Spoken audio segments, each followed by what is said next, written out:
Well, we have a rather unusual subject this morning, and one that I don't believe we've ever discussed.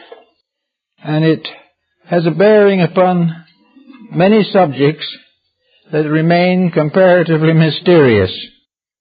Long, long ago, in the beginning of our Western civilization, there existed a guild, an organization that was called the Dionysian Artificers, the builders of the temples of Dionysus.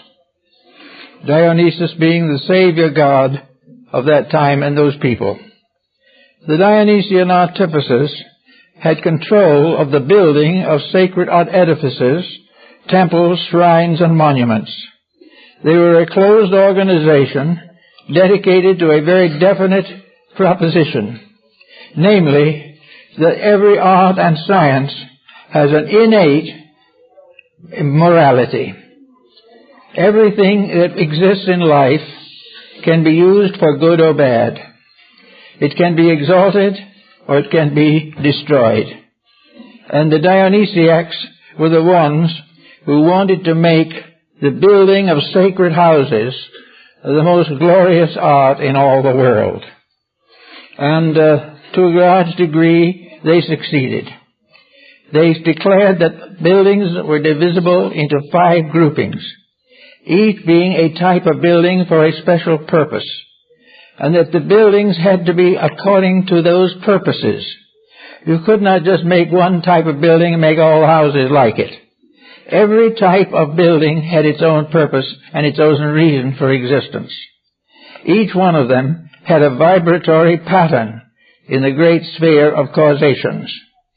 I think probably one of the interesting things, years ago when I was in New York, I heard about Enrico Caruso, who had some friends in with a little social gathering.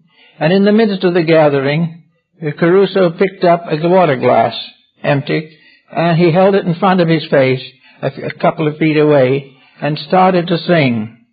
And he sang a certain note, and the glass was smashed. It fell into chips in his hands. In other words, he discovered the key to the vibratory rate of the glass, and by the emphasis upon it, destroyed the glass. The same thing is told of Pythagoras of Samos, the great Greek philosopher of the 5th and 6th century BC. He was also aware of the mysterious magic or power of buildings, structures, forms, and organizations of materials. When he walked down the street of one of the great Italian cities, Pythagoras spoke the keynote of each of the public buildings. Each one had a different keynote, and he said that if he had emphasized those keynotes sufficiently, the building would have fallen. Now, this was part of the secrets of the Dionysiacs. They believed that all forms of art, all forms of knowledge, had vibratory patterns. These vibratory patterns, when fulfilled, enabled progress in all fields. If these patterns were injured, were destroyed, or frustrated by misuse, then whole systems of knowledge died because of this mistaken emphasis. And after a time, things changed, of course, and the Dionysiacs disappeared into the mystery of ancient times. And in their place came something else, the Roman collegia. The Roman collegia was the great body of artisans that were gathered together under the banner of Vitruvius, the father of modern architecture, one of the greatest architects of all times.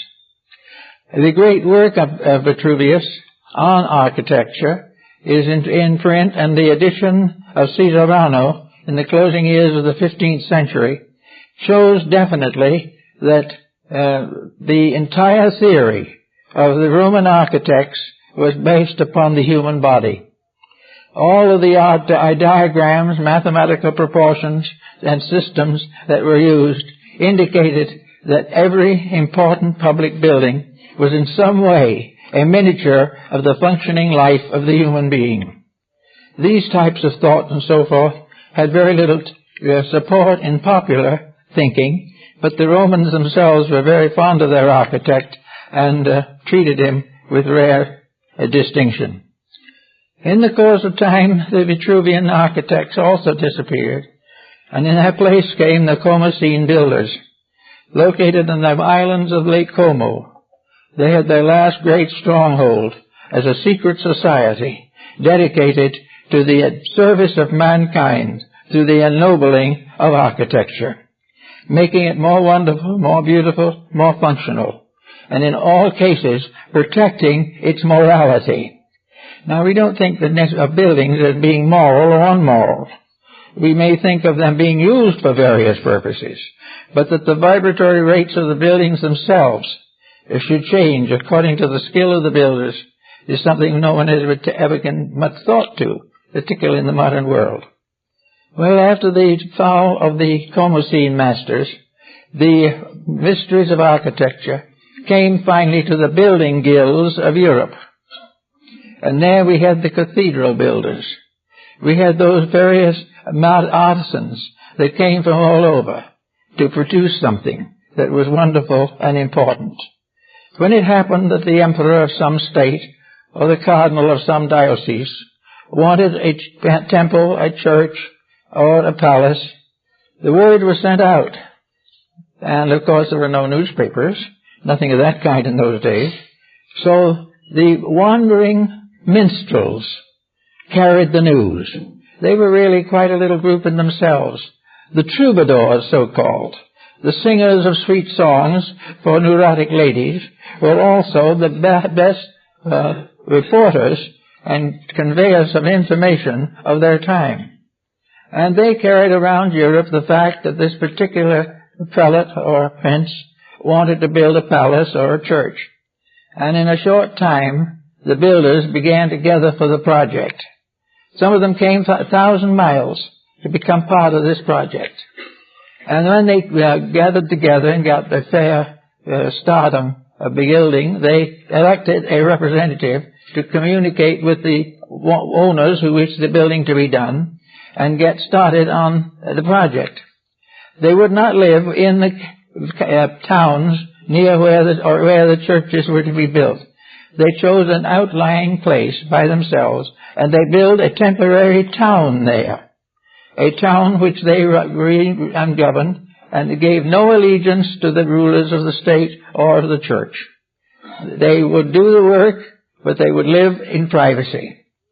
And as the time went on and more gathered, some of these were traveling workers, these skillful laborers, came 1,000 miles or more to join this project. And finally, when it was all ready and ready to go, the whole group got together and elected a grand master of the labors, who was to be the one who organized and ruled this temporary city as long as the building would require. This might be quite a time, because in some cases these buildings required 200 and 300 years to complete. As long as they were given their proper dues, as long as they were given the proper rights and privileges, they would work on the buildings. And the moment anything went wrong, or the princes or the prelates did not keep their word, this mysterious village disappeared and nothing could ever bring it together again.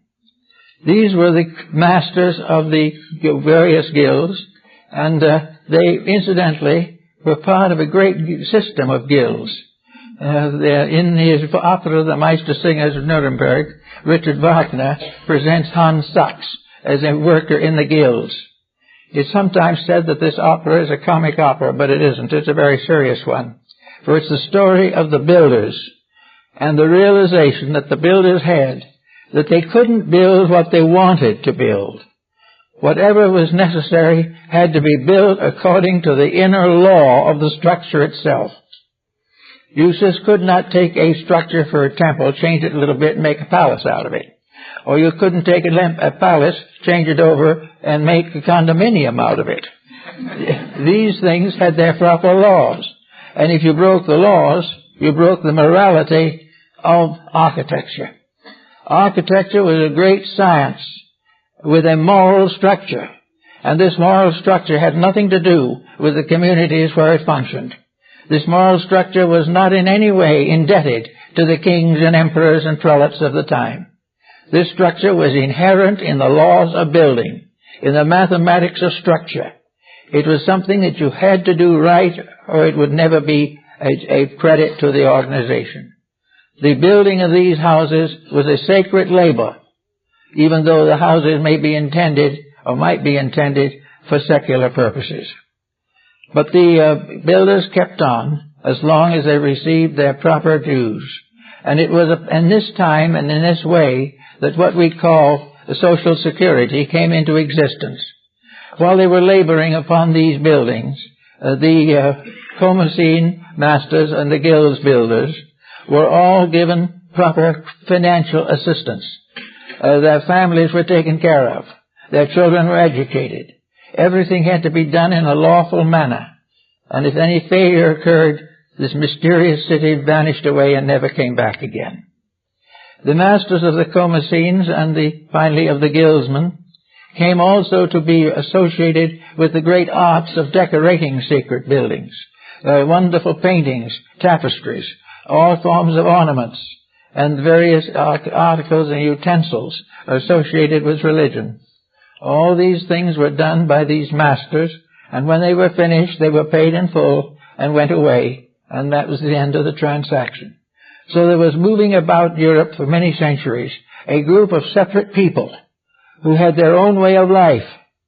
And these finally descended into the secret societies of the medieval and early modern world, and we find them actually coming up in the mystical, alchemical societies and all kinds of groups that came into existence to carry forward the morality of architecture. Now, we don't think much of the morality of architecture. We don't even pay much attention to what we are building. We assume that if we get a good plan and somebody wants to build hotels, that if he wishes to build 50 hotels in 50 parts of the world, use the same plan. It looks very nice. It looks exactly like a bank, and all of these buildings look like each other.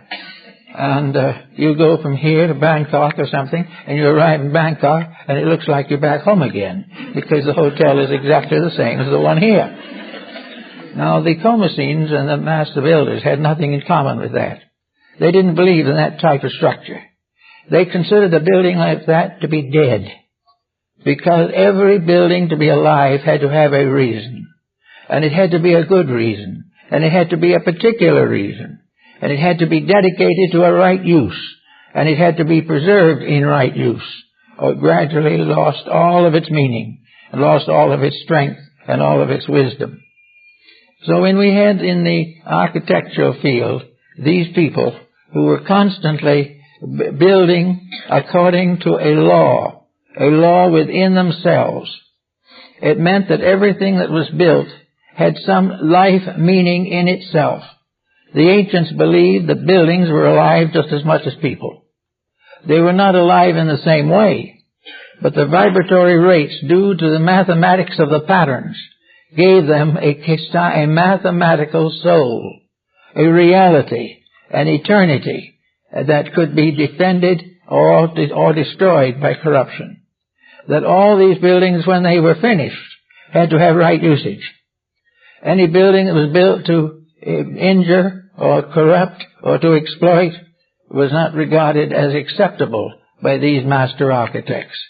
And for a long time they did preserve the wonders and beauties of this wonderful trade.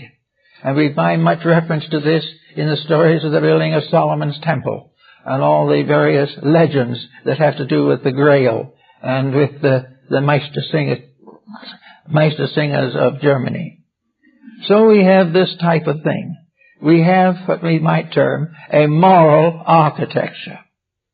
A moral architecture means that a building is consecrated to its purpose. The purpose must be right, or the building should not be built. If the purpose was to build something cheap and sell it expensive, no. The great builders would have no part in it. Everything had to be honest, ethical, moral, and true, not only in people, but in the works of people. of the things they did, and the structures they created, and the business organizations they built, if these different groups were not basically honorable, something was happening. And we know now pretty well what was happening. There was a gradual disintegration of the entire moral fabric of society.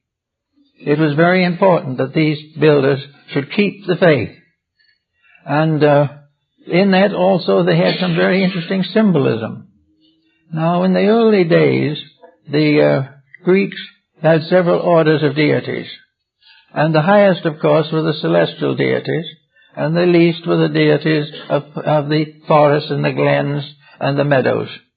But when the Greeks created a temple to Zeus, who was the father of the gods and supreme regent of heaven, not the creator of it, but the regent of it, they always left an opening in the top of the building. So it's kind of a circular opening to the sky, because after all, they could not build a likeness of heaven, but they could allow themselves to worship, to lift up their faces and behold heaven from the temple. So the temple with an opening in the top became a proper symbol for the highest effort of man, which was finally simply to become aware of the presence of heaven. Later on, for one reason or another, changes were made, and this opening was closed, partly due to climate and weather conditions and so on, and a dome was placed over it. A dome that would represent the exaltation of heaven. And therefore all these different palaces that have different rooms and patterns of various kinds were all built for a purpose. And these unions of builders didn't die. No one knows what exactly happened to them, but they had what they call the builder's marks. They are marks cut in the stone that the builders trued or completed or put in place. These marks are the marks of the builders, the master builders. And each builder had his own mark and kept it for himself for his entire life. It's interesting, therefore, to know that when you enter the Library of Congress in Washington, D.C., you will see a set of steps going up around the front of the building inside. And some of the stones have the builder's marks that were put on them. Whoever put those stones in knew the story of the building, knew the story of what it all represented for, too. That it was a dedication, a building dedicated to service. If it had been dedicated to profit or to exploitation or been built to sell for twice its cost, there would have been no marks on the stones. They would not have been considered to be worthy of such inclusion.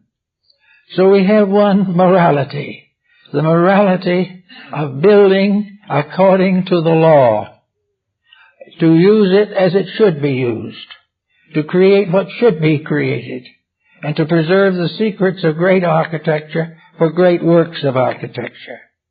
And these different structures bear witness to the mysterious descent of a kind of initiated craftsmen who belong to a secret order that serves all kinds of purposes. And also this same secret order in Protestant Germany over 300 years ago, while structuring, this also introduced workman's compensation and various benefits for the sick and protection for the children, the widows and the fatherless, and all the different benefits that we now think belong to modern labor unions. They were all worked in those days because they were part of a great plan. These architects were a part of a citizenship above nations because they served the one good in all things. And good is no matter of nations. Good is a matter of personal integrities and the collective living of the principles of true building and true architecture. And because building has become the symbol of progress, because it has become part of a proof of progress, it is assumed that every building that is built must be built honorably and must be built for an honorable purpose, that it must fulfill its honorable purpose, and that the building's type of structure should be consistent with the purpose for which it is intended. If these laws are kept, the building will stand for a long, long time. Now we know that, of course, that the cathedral builders belonged to these groups and were initiated into them by the sacred rites which came originally from the pagan world. But where these initiatives gained their improvements, came to control the use of various elements of structure, they also had a moral obligation to recognize the significance of right usage.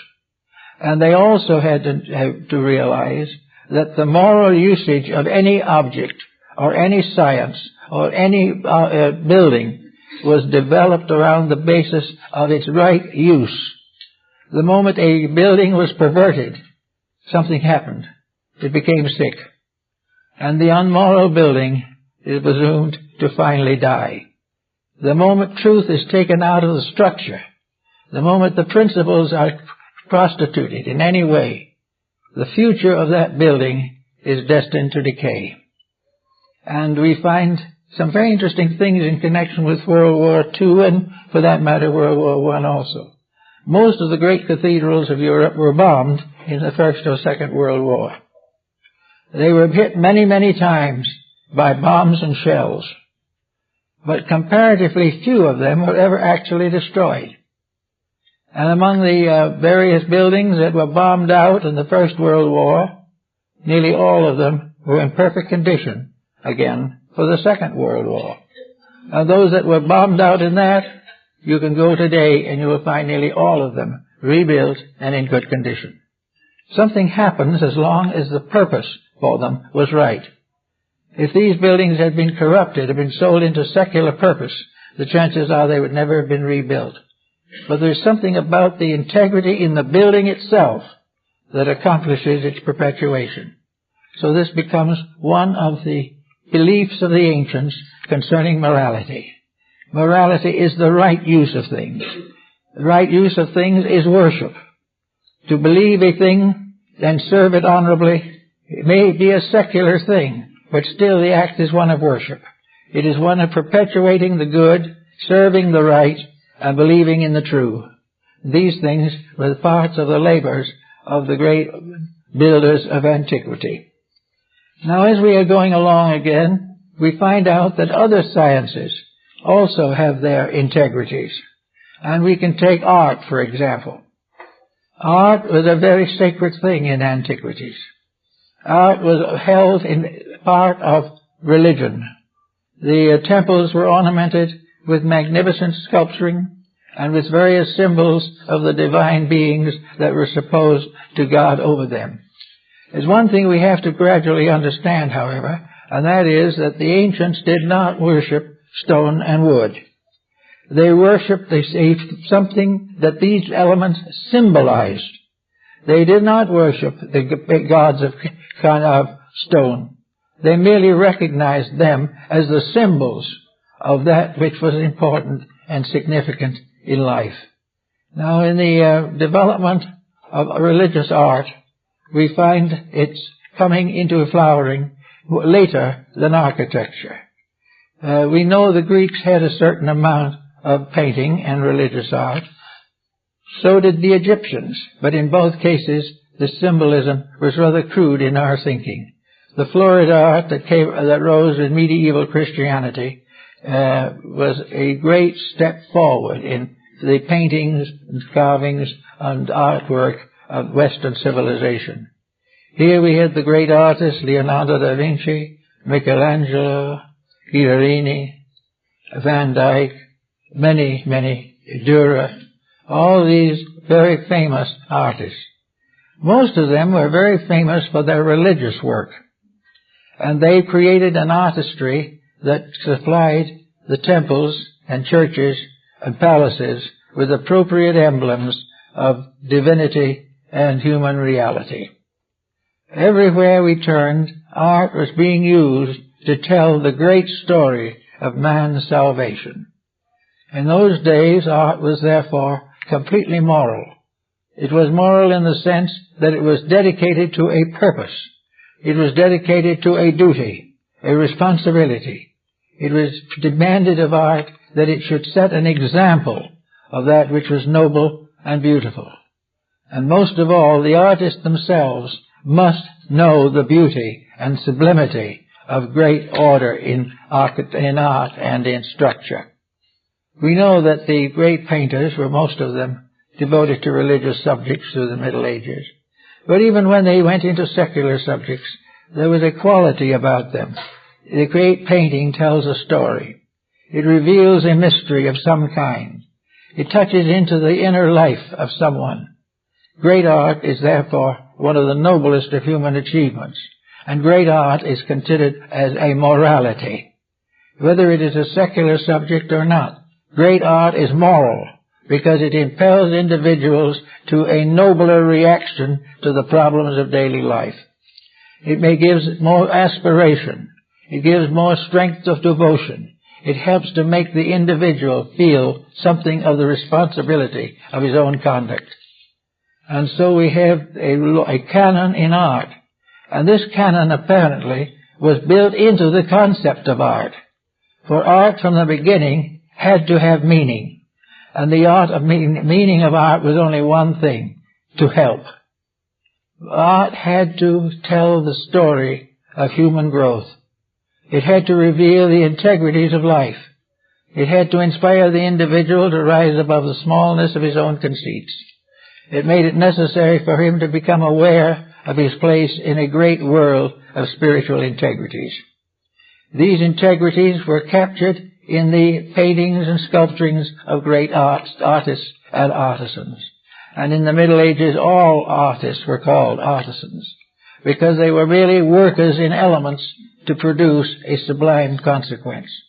And everywhere we go, in Europe especially, we find great art, and we admire it, and we wonder at it. And we know that great art is art keeping its own morality. Because if art descends into something that is not moral, then art ceases to be art. It becomes corrupted. It is like a human being who, starting out nobly in life, becomes involved in corruption and finally becomes dissolute and no longer properly is a citizen of society. So art, in its original meaning, helped. Therefore, this was the morality of art, that it was true, that it was right, that it expressed the convictions of honorable persons. It might change. Art in different parts of the world has many different meanings, but in old art, and art that is inspired, all art in those ways and in those forms can be considered as beautiful.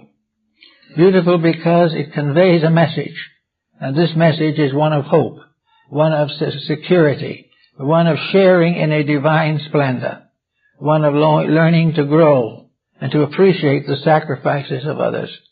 So art in these terms became a great part of our world knowledge. Now comes something else. What is happening? All of a sudden, the integrity of art was threatened. Why was it threatened? Well, there's been many people trying to explain this mystery. But I think probably the real answer lies in the fact that the great desire was that the artist could create a new market, not involved in integrities, but simply in design. A market suitable to be sold anytime, anywhere. And as time went on, this modern trend gradually dissolved and destroyed practically all of the integrities of art. Art became merely something to exploit. It became something to try to sell some exorbitant prices. Profit became the principal consideration. The artist was looking for a chance to make some money off what he did. The artist, as a guildsman of eternity, disappeared. In his place came a good businessman who also had an agent who was a still better businessman. And the problem of preserving the integrities of art slowly faded out. If you watch modern art, you may say it is interesting. You may say it is extraordinary. You may also say that it is rather confused. And also still further, that it's unpleasant. And you are told that it's unpleasant because life is unpleasant. and that is considered an excuse. The world was unpleasant also back in the days when art was great and tried to cast a light upon this unpleasantness. Now the tendency is to join in the unpleasantness. So we find art gradually losing its morality, losing its integrity, and in a time when it's very necessary for the world to have all the inspiration it can have. There isn't much inspiration to be one of the greatest fields that we know, the field of art. We can go through the galleries and so forth of many different artists and discern the achievements of these people. We also now gradually divide art into two classes, fine art and also then folk art, or non-classical art. Art that originates in the barracks, in the balconies and suburbs of Paris. But this kind of art is not what we used to call art. We find the constant continuation of scenes that are basically not equitable, not noble, not beautiful, but are supposed to be true to life, and that makes them eternal. But unfortunately, this isn't true, because an eternal mistake is impossible. Eternal realities may be right, but a mistake can never be eternal. It must someday be faced and corrected. And the tendency that we have today in art is to glorify the mediocre. This is appealing not only to the artist who is looking for a fast penny, but it is appealing to the buyer who is having little taste themselves, deeply influenced by the reputation of some master of the modern schools. Little by little, we find art going down into commercialization, going down into modernization. And if we're not careful before we get through with it, it probably will be computerized. We will have everything from Michelangelo to Leonardo da Vinci on little discs that can be produced on short notice. All of this is a little hard, however, on the ethics of art. Art is no longer a source of ethical support, because no longer do we find the development of nobility to be depicted in art. No longer do we find the tremendous need recognized for beauty. Actually, every home in the world ought to have at least one fine piece of art. This is not necessarily a very expensive one. And if it has to be, it can be a reproduction. But it can be a reproduction of a great and good piece, instead of all the hackneyed mediocrity that sells for all kinds of prices. Every person of culture must realize that art is part of normalcy, part of morality, part of ethics. And the individual who realizes that in nature there is a sublime grandeur that the human being tries to capture in a great work of art. Though these things are important, it's important to see through to the other side where the depths of things are available to our consideration. In the medieval period and early modern period, there arose in Japan a very important group of artists. They were mostly monks, probably following the Zen persuasion. Sesshu was one, an artist who developed a great work of art with a single stroke, because he believed that one straight stroke of truth was more important than an elaborate many-colored painting of error. And that in some way, truth was simple. Truth was the perfection of something. And these artists spent a lifetime making examples of very perfect depiction of the written characters of the language. They would make one little character beautiful, triumphant work of penmanship or brushmanship, and that would be framed and hung on the wall, because it was a symbol of truth, a symbol of reality, a symbol of the individual rising above the mediocrity of the everyday to rest a little while in the beauty and traditional elegance of the great artist period. The religious art of Asia is much of it very, very significant. And as it is art primarily, there is no reason why it should be rejected. But it represents in many cases a continuation of the simple need of the individual for beauty. Now, if we look around our civilization today, it is not especially beautiful. We see the old streets disappearing, and everything taking their places is made up of boxes of concrete and steel. We do not see very many individuals who are kindly disposed towards each other in a genuine way. We do not see people who are patient of each other. We do not see parents who take care of their children properly. We do not see all of the things we've heard about. And one of the reasons we don't see them is because they have disappeared from the ideal spheres of our art. They have disappeared from the books, they disappeared from the journals, they've even disappeared very definitely from television and motion pictures. We see instead of art, instead of the effort to be beautiful, the whole theory is now based upon being more or less violent, to be something that attracts simply because it is so miserable, so destructive, and so immoral that no one seems to be able to turn it off. This is what is happening. And now, the great ministry of art, one of the saving graces that is important to us as the creators and redeemers of the past, has gone into an almost complete oblivion. We do have occasionally something, but for the most part, we have sacrificed all the great art because the cheap art sells better. There again is a morality disturbance. There again is a sign of things that are sick. And as long as this sickness goes on, we will be breaking the law of art, because art itself is beautiful. It is just as beautiful as a virtuous person. It is as virtuous as a sunset or a sunrise or ice on a great mountain. Art is beautiful, and it is moral. It is moral in a divine sense, that it represents and presents to us the ultimate moralities of universal existence. Everything about true art helps to inspire. And as the individual gradually locks out inspiration and becomes more and more bitterly involved in the commonplace, in fact, he has no longer any room to consider things above and beyond his immediate appetites. While this is going on, we find civilization gradually slipping into the doldrums of decadence and decay. We find all kinds of things we have not paid much attention to, contributing to the miseries that we face. We are taking away one by one the beauties which gave courage to the past, which gave the individual a certain incentive. We've given away the religious incentive. We've given away the philosophical incentive, which the modern world never had.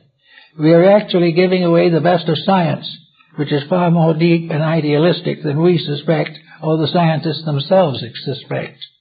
There are great things everywhere, but we are gradually destroying them in favor of a strange, sad mediocrity.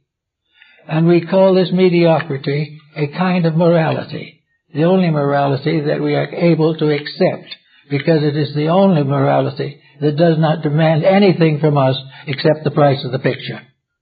These things we have to remember very carefully. But there is a music. There is the music of the spheres, as Pythagoras called it. There is the great music of Bach and Beethoven. There is great music in our hearts and souls. There is great music in the little rhymes and folklores of the past. But everything depends not upon sophistication, but upon integrity and sincerity. And there's always been a good music, but is now fading away. And only a few very strong and dedicated artists are able to carry on the tradition. And day by day they become fewer and fewer, because the world is no longer interested in normalcy. It is interested in the excitement of the abnormal and the subnormal. Now, while we're at it, we take another view of art, which indicates again that we are dealing not with a dead thing, but with a living principle, and that is music. Music today is a very strange and a little sad department of the arts. Music today has lost most of the value that it had. Folk music still has a considerable integrity because no one has thought about growing it. It is something that has been handed down with nostalgia from the past. But modern music is becoming more and more difficult. It is mostly noise. Physicians, educators, psychiatrists, and those studying social problems realize that hard rock and music so-called of this kind is definitely socially detrimental. And that is the depths to which Bach and Beethoven have fallen. The great music of the past was a sacred music, not necessarily a hymn, but a music of great emotional and tonic sincerity. It was real. It was beautiful. You could sit quietly and listen to it, and a mood of peace came over you. It was a kind of music that you knew had in it an inspiration. Now, not anymore. So we find these people in trouble, their children in trouble. The cases are known where actually hard rock and similar types of things have resulted in definite emotional diseases in small children. We know definitely that they are helping to lower the standards of human life. Now, music was not created to destroy life. It was not created to be distorted and deformed and depraved. So what happens? When we misuse music, we break this rhythm which binds it to integrity.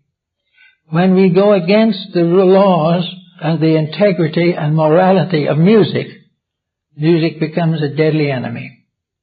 No matter what we dispose of, whatever we use wrong, whatever we abuse, turns upon us. And long ago, the ancients came to the conclusion that it's necessary to realize that this universe is based upon a tremendous integrity, that the various principles and laws and concepts that we have cherished now were based upon a great basic integrity, a morality of infinites and of ultimates, and that various desires, various masses of data are all gathered together in a great pattern of divine purpose. We are here to fulfill by bringing forth the good. We are not here to fulfill by destroying everything that has helped to build the world of the past. Our revolt against the past is more or less foolish, because actually, if the past was good, it lives. If it wasn't good, it dies. But those parts of the past which have to do with the arts, which have to do with the techniques of human improvement and dedication, will go on, because they are part of this morality of the infinite. And it is this morality that Pythagoras became aware of. He realized that every part of knowledge has laws governed by mathematics and governed by precise rules and laws. He was the one who created the first diatonic scale. He was the first to give us the law of octaves in music. And he knew definitely that he was not working simply with a series of natural accidents. He was not working with something that didn't exist until man discovered it. He worked with something that had always been, that was part of universal integrity, was that all things in their substance and essence are right, and that their right use is the perfection of themselves and the civilizations that be built upon them. Everywhere we turn, the corruption of integrities is the part of the great danger we face. It is part of the mistakes which we are making every day. We look about us and we find now that the number of religious organizations are disturbed because they do not know how much of human shortcomings can be condoned and how much has to be condemned. Now, this is a very touching thing, because if the church will not condone the conduct of an individual who wishes to live his own life, he will simply walk out of the church.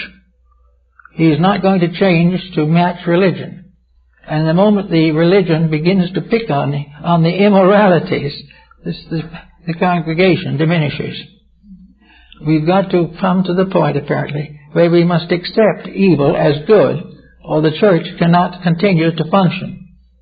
Now, all of this is very foolish, but it is part of the kind of world we live in, a world in which the great integrities of morality have been forgotten. The mistakes we made personally become the basis of the sorrows and problems that we have to face. So we go back to the idea of a universal morality. A universal morality that has nothing to do with what we believe in anything, but which condemns that which is untrue.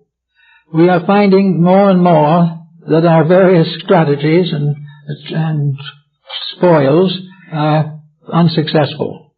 We are facing into a very grave difficulty. We are looking forward to a new century. We realize that the children who are being born now will inherit the world 25, 35 years from now.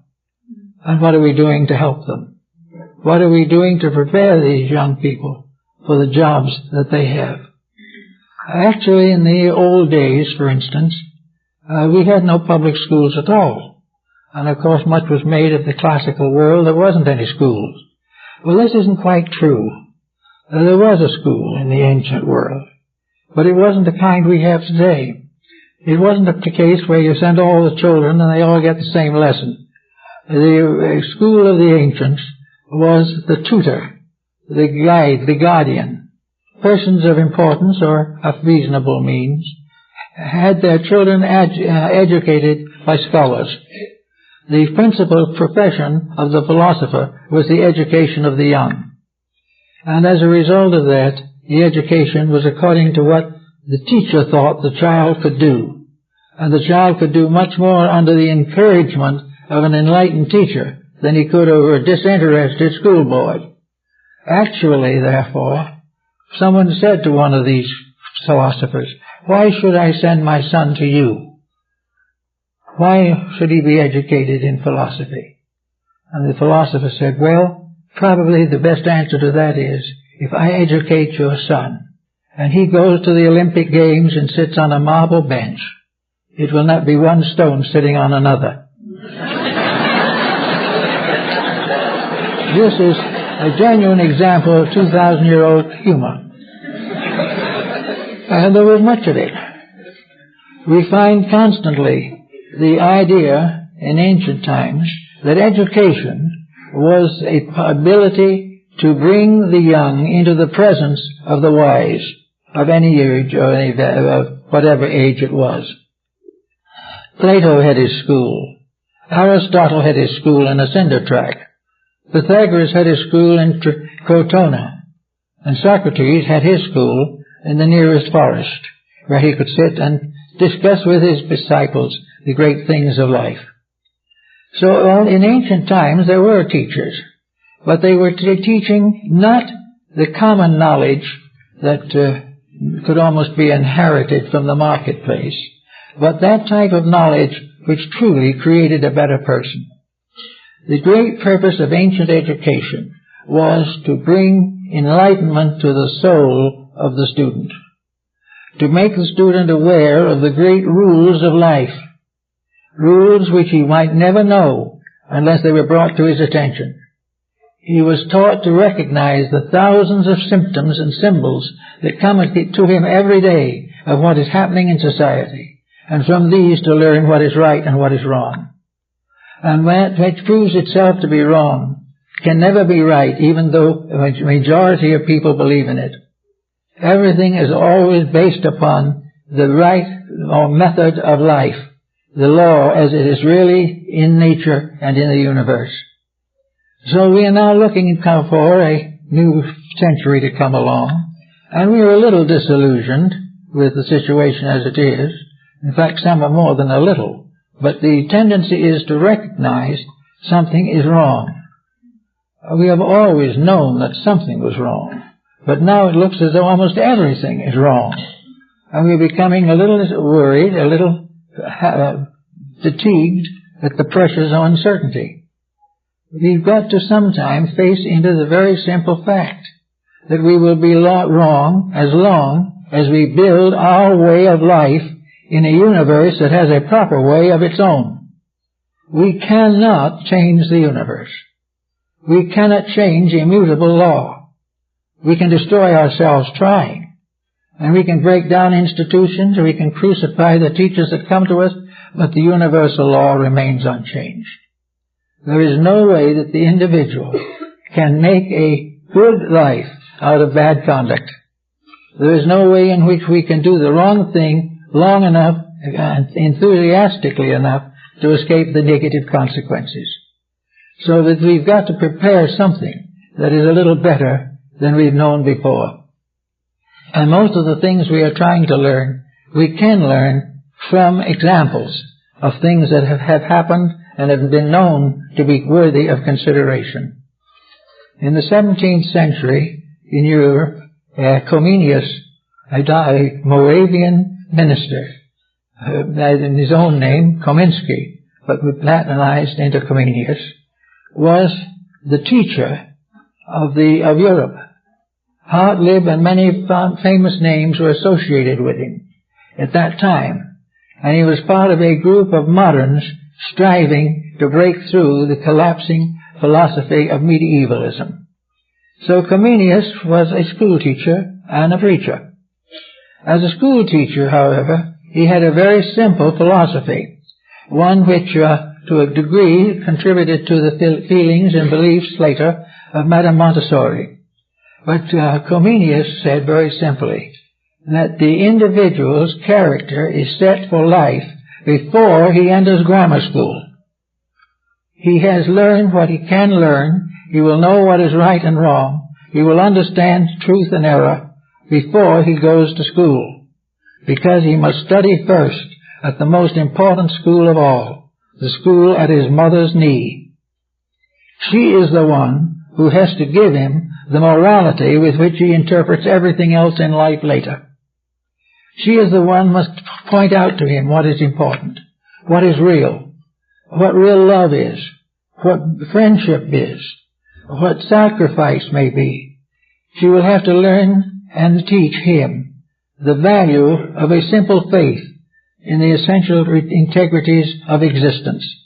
By the time that she has brought him up to the entry into a school, he knows good and evil. He knows right and wrong. He knows love and hate. He also sees around him the results of misuse and abuse. He is gradually becoming part of a decadent civilization. But there's one difference. He is coming to it with an internal realization of the facts. He is coming into it aware of the fact that he's entering something that is wrong, and that it is his duty to not be part of that which is wrong, and if possible to work to bring back that which he learned from his mother's knee. That all things begin with the simple dedication of life to service, life to integrities, life to kindness, and that these things are taught much more than merely alphabets and words and mathematical sums. It is all right to learn to add and subtract and multiply, only after you have learned to exist as an intelligent, dedicated person. So little by little, as we go into the new generation, there is much to point out that we must do all that we can to restore the university of the mother's knee. We've got to help to bring back again the integrities that the child must learn before it can be exposed to the corruptions of its time. If these changes are not accomplished, we will have serious difficulties. When I was quite young, my admirable grandmother thought I should have some, masculine supervision, all that sort of thing. So I was sent for one term to a military academy. And it was a good one. It was one of the highest. And those who graduated from this military academy could hope or look forward to a possibility at West Point or Annapolis. But before I was hardly in the place, the first night I was there, my baggage was burglarized. It was burglarized by the students. Now, they didn't get anything important, but they got something that was very important to me because I liked it. I was even then a stamp collector, and I had a pretty good collection for a boy. And the night the collection disappeared, I reported it to the head of the school, and he said, "It's too bad, but those things happen." And by the time I had been there for 3 months, I found that the young boys there, most of them there because they were incorrigible. Mostly there because they came from broken homes. Mostly there because their parents were rich and wanted no bother with them. And these kids were as bad, if not worse, than the vagrants of today. Morally, ethically, dishonest by the time they were 12 years old. Now this is the thing we have to do something about. And this is the reason why we cannot accept without question the idea that we're going to drift into security. We are not. We are going to have to build it. And those in the younger generation need help. And they need help before they go to school. And they need help in the idea of a type of education that tells them the facts of integrity. Because without those, all education is dangerous. An individual who believes that he can become successful without being morally and ethically correct is going to face a very sad and tragic career, which is going to end as it is ending for thousands every week, in misery and death. So nature's not going to change. Nature just wants things to be right. Nature has beautiful meadows filled with flowers, and each of those flowers is a moral entity. Each flower belongs to a certain species, and nature has made sure that the thousands and millions of different species of living things on this planet are all properly cared for. Nothing is neglected. The only destruction comes from man. So these things have to gradually change and improve and grow until we get somewhere. But unless we want to have a really serious problem, we must realize that there's no way of correcting it by jailing the adults. There is no way of correcting it by continuing to punish the wrongdoer. The thing that has to be done is we have to start the children off right. We cannot make them do things which will be difficult for them. You take an adult and take his profit away from him because of ethics, he is going to keep his profit and lose his ethics. He is going to turn against a society that deprives him of things he wants. But if from a small childhood, he starts growing up realizing the values of life, he will gradually improve a little. Three generations of such improvement would probably correct about 50% of our troubles. But no one seems to want to start it, because to start it you have to go against somebody who is locked in his own selfishness. So we have to realize that nature looks at it very simply. We are here to learn. This must be considered a fact. Either we are here to learn or we are here for no reason whatsoever. We certainly were not created merely to be disillusioned. We are here for a reason, and that reason apparently is to grow. And actually our embodiment in this world is a kind of school embodiment in itself. We are supposed to learn how to live, and to come out of this world at the end better off in wisdom and understanding than when we came in. We are supposed to realize gradually that crime does not pay, that delinquency is not a successful career, that all the things we are supposed to be doing are held together by a band and bond of universal integrities. We are here to grow. We are here to champion honesty and integrity. And we are here to set a foundation for a coming generation that's going to need a lot of help. We are here because we must move into the future. And already we have hazarded most of our resources.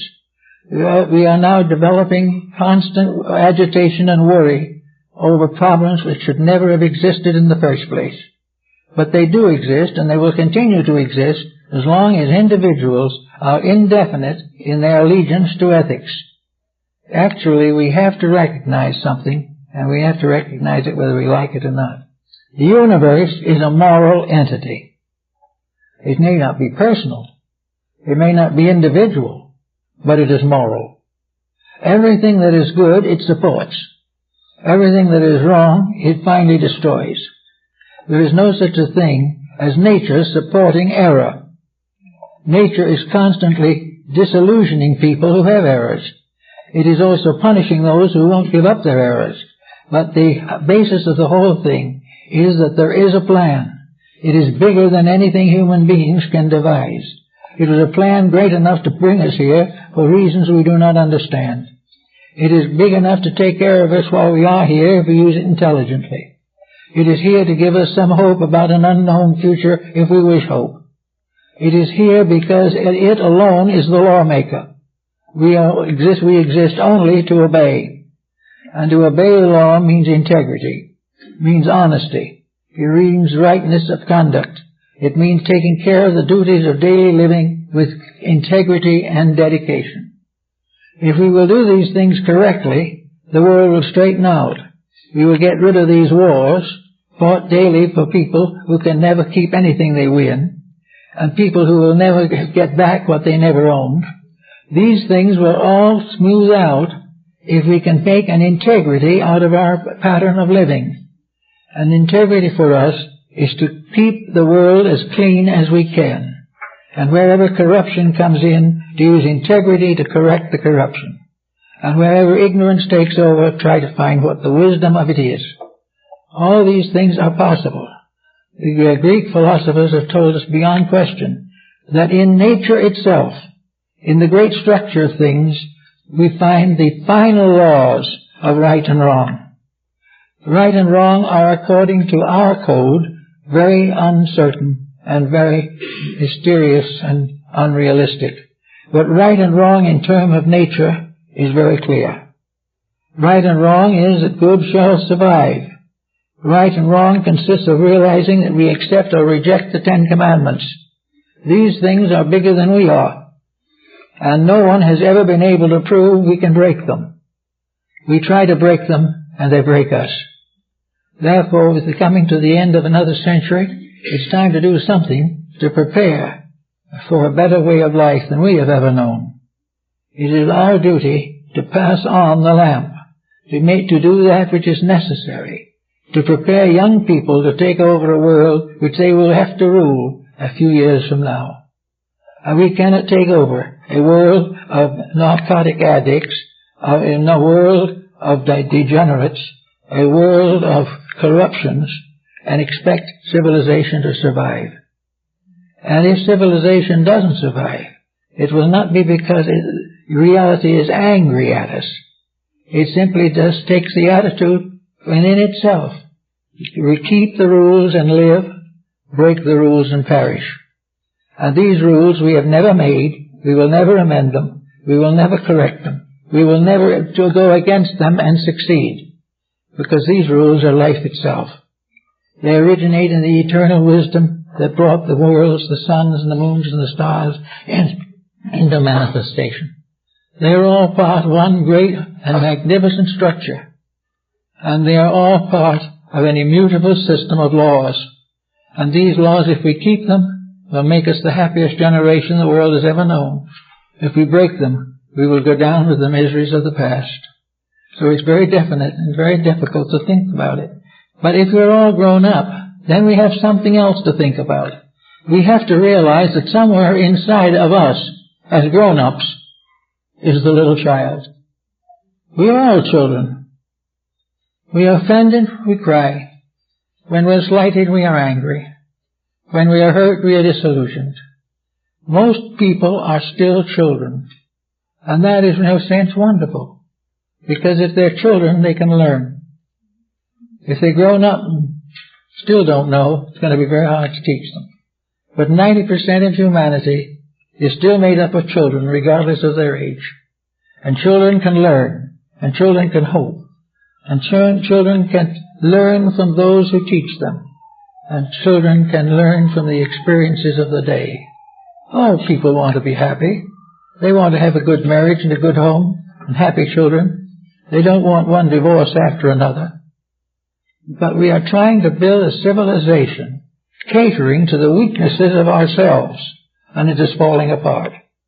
What we have got to do is build a civilization of which we realize that the strength of that civilization rests in laws that we cannot break, laws that are immutable, but were created for the purpose of bringing us to the perfection and integrity that is necessary to build upon ourselves another century. And this next century could well be the beginning of the Golden Age. It all depends on whether we decide to obey the rules or try to make other rules that no one can obey. Whether we will work to keep the truth bright and shining in our books and in our music and in our art, or whether we insist on going on with little penny dreadfuls that mean nothing and accomplish nothing. So it's up to the individual of today who considers themselves thoughtful to work as much as they can on themselves. If they have a friend, understand. If they have an enemy, make a friend. If they have hopes, build those hopes. If they have fears, find in wisdom the remedy of all fear. And if they are alone, find that no one is alone in this universe, which is full of the love and wisdom of one eternal parent. With these little corrections in mind, we can do a great deal to make a better world. Thank you.